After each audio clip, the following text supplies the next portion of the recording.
Oh, huh? What are you doing here? The the social science thing? Now? But it's like 3 a.m. Oh, well, all right, fine. I guess I don't make the rules. Okay, can I at least finish fighting this boss first? Thank you. 20 minutes later. Damn it. I lost again. Why do I keep losing? Oh shoot. I completely forgot you were here. Yeah, I guess I should start. All right, fine. Let's begin. Roll the intro.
Oh, the intro's over?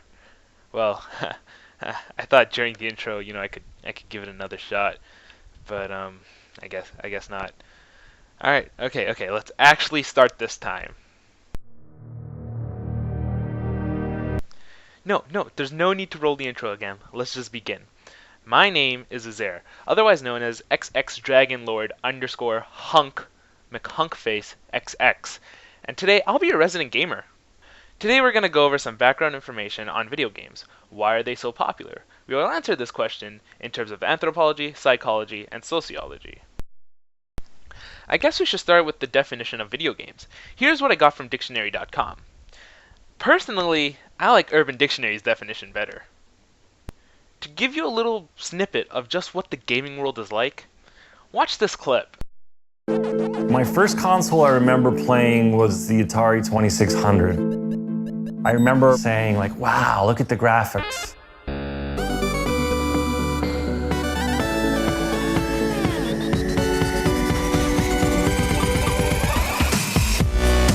I never thought it would amount to anything. He informs us they want to pay us $30 million. It was like, what? Video games vastly differ from every other kind of media. A good video game is probably the hardest thing to make.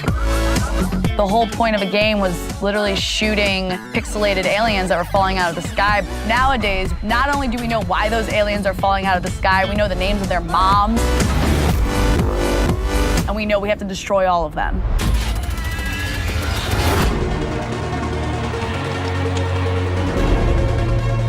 They've evolved into truly global experiences. It's a borderline religious experience. And just something about blowing your friend in half, nothing is more satisfying.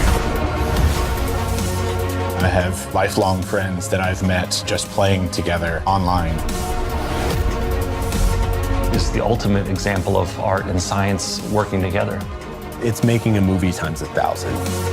Back in the early days, we really did look forward to a day where video games would be interactive movies. Video games in the next 30 to 40 years are going to be unimaginable, where you can live the dream that you've always wanted to live.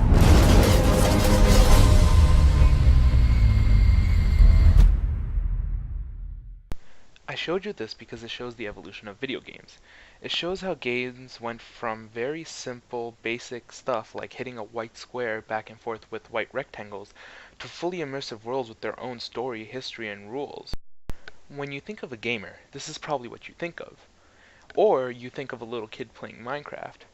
Well, you're not wrong, but it's definitely not right. Let's talk demographics. Out of the 19 million Canadian gamers, 52% of them are males and 48% are females. The average age of the gamer is about 33 years old. Now that you know who is playing the games, let's talk about the industry. The gaming industry is huge. They have giant tournaments for esports that fill up entire stadiums. In fact, esports are slowly becoming as respected as actual sports. There are actual scholarships available now for gamers. The industry is not only huge, but very profitable. Last year at a Dota 2 tournament called the International, the total prize pool was almost $18.5 million. The video game industry adds $3 billion to Canada's GDP annually. They are even better at making money than what is considered traditional media. James Cameron's Avatar made $1 billion in 17 days. GTA 5 made $1 billion in just 3 days. So we can all agree that video games are super popular and cool, but to bring it back to my topic, why is it popular? To that I say, how can it not be? We can play anywhere, anytime. Consoles, computers, handhelds, even smartphones are considered a platform now. There are games of every genre, to horror, shooter, survival, endless, puzzle, action, role-playing, to games about clicking a cookie. There is literally a game for everyone, regardless of age, gender, race, intelligence, class, personality, etc. But you probably aren't satisfied with that answer, so let's look at it from an anthropology point of view. Anthropology is the study of humankind, biologically and culturally. An article on VentureBeat talks about some reasons why we play video games. It says that humans are basically the same as they were 200,000 years ago in Africa. There were simple governing concepts. People had particular tasks within the group that they would do to fulfill a need of the group. This reminded me a lot of Emile Durkheim's theory of functionalism, which is, society is a system of interconnected parts that work together in harmony to maintain a state of balance and social equilibrium for the whole. So what does this have to do with video games, you may ask? In our society, people are replaceable. They aren't important to the large group anymore, and therefore, they don't feel as useful as they might have 200,000 years ago. This is where video games come in with the answer, with games like World of Warcraft. People can take on whatever role they want in the game without having to worry about being replaced. They can be whatever race they want, they have multiple different jobs and roles to choose from, and they can join guilds to become part of an even closer group and feel even more important. So that's the anthropological reason some people play video games. Let's move on to the psychological reasoning. Psychology is the study of behavior and the mind. Using the same article from VentureBeat, they say that even though psychology is complex, the human mind is easy to understand on a superficial level. We like pretty things, we like stories, we like music, we like violence, we like sex, and we like positive reinforcement. Beauty is subjective, and what it means is constantly changing. Video games are really aesthetically pleasing. Check out this screen cap for Uncharted 4, a game that came out this year. But because what's beautiful is always changing, what's pretty now is not what was pretty yesterday. Super Mario 64 was considered gorgeous when it first came out, but now it looks super old and janky. This means that developers are always working hard to make sure the graphics of the game are cutting edge to keep people interested. Stories have always been a part of life. They convey messages, knowledge, and culture. They make us feel emotions. This is why a game like The Walking Dead, which is a choose-your-own-adventure type game with very minimal gameplay, won Game of the Year in 2012 and 2013. Music is also a big part of video games. They enhance the atmosphere, tone, and mood of the game. Video game music is iconic. How many people know what this music is from?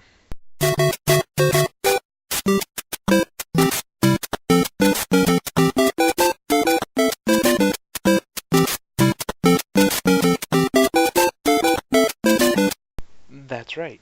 It's the Super Mario theme. Music is one of the most memorable parts of a game. We all like violence. Look at the history of mankind. There's been violence since Adam and Eve, with their kids Cain and Abel killing each other. Some of the most popular games on the market are violent. It's why Call of Duty makes millions every year and why games like Mortal Kombat are super popular. This next one's a bit controversial in the gaming world. Humans like sex, and I'm sure Mr. Freud can back me up on this one. Sex sells, and people know this. This is why you have a fast food place selling burgers with a half-naked model in the advertisement. It's also the reason why games like this exist.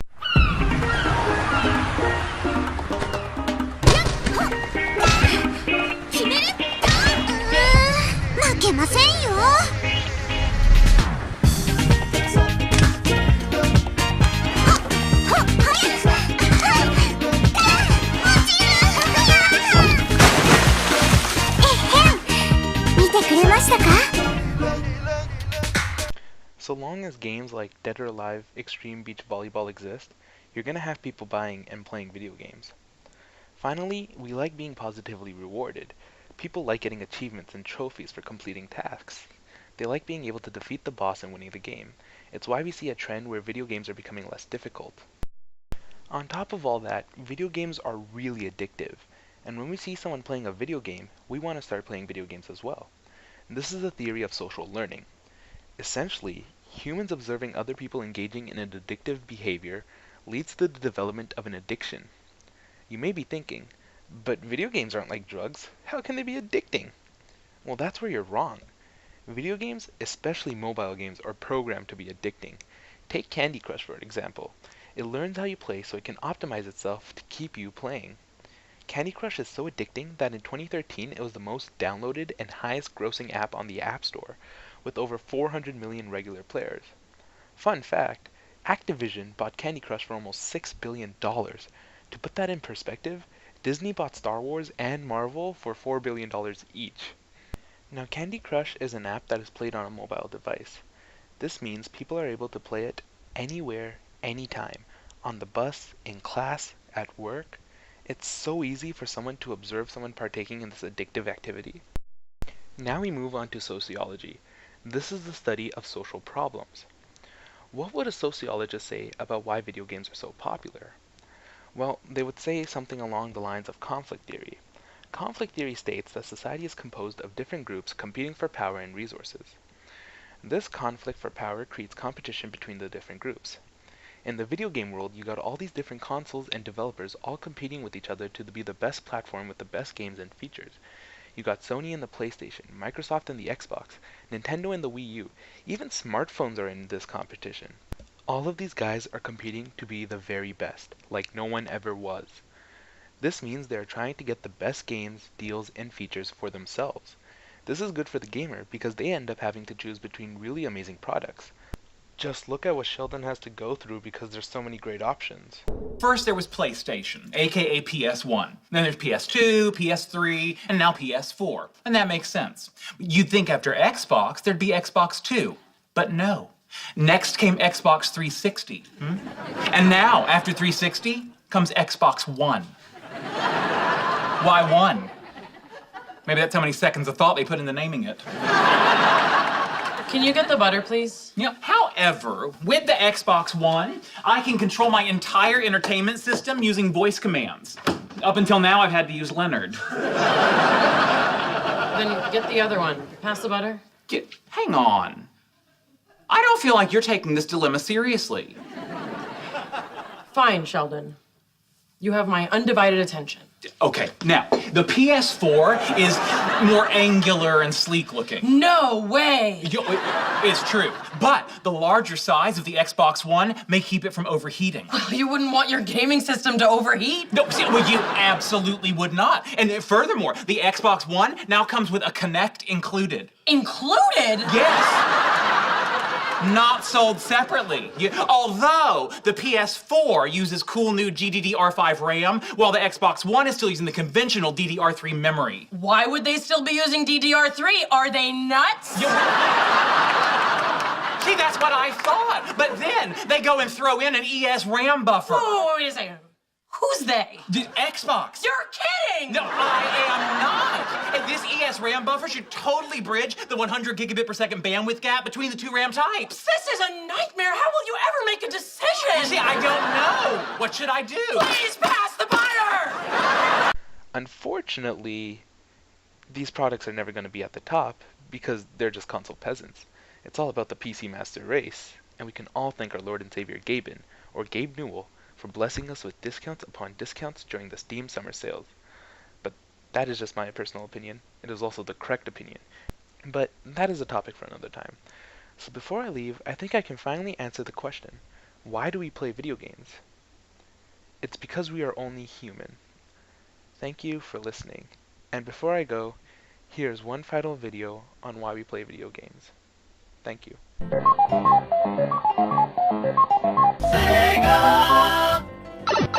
For the thrill of chasing a high score.